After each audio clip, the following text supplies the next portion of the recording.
Love is like a traffic light.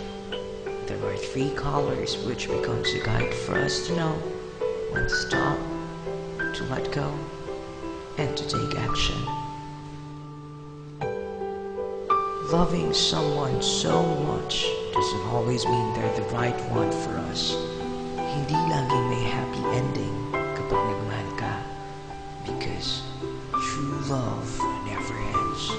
May pagkakataong mararamdaman mo ang sakit na dulot ng pagmamahal mo.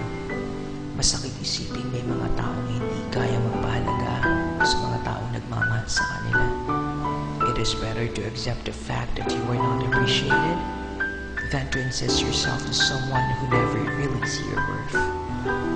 Habang patuloy mong minamahal ang taong yun, mas lalo kang nasasaktan. Kahit natatakot kang tanggapin ang maaari pang mangyari,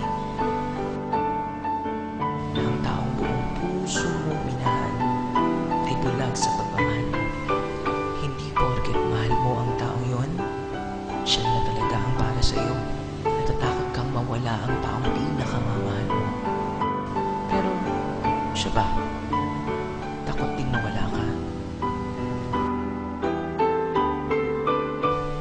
Letting go doesn't mean giving up, but rather accepting that there are things that cannot be. May mga bagay sa mundong hindi nakatakda para sa atin. Maaaring ang mga bagay na ninanais natin na maging sa atin, sana, ayun pang hindi kailanman magiging atin. Kailangan mong matutong magparaya. Let go. Upang makamove on at makaget over tayo sa sakit. Loving someone is setting them free. Letting them go. Masakit. Oo. Para sa katulad mong nagmamahal. Never say goodbye. Because goodbye means going away.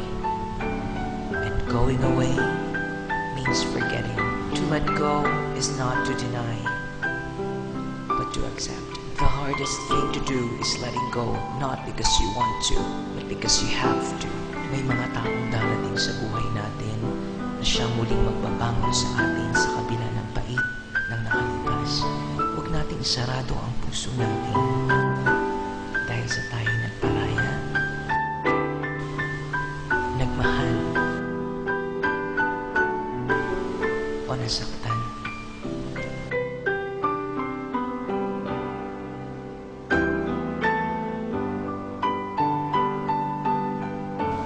While someone breaks your heart, another someone is waiting to fix it.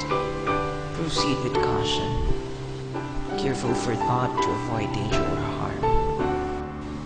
Natatakot tayong masaktan.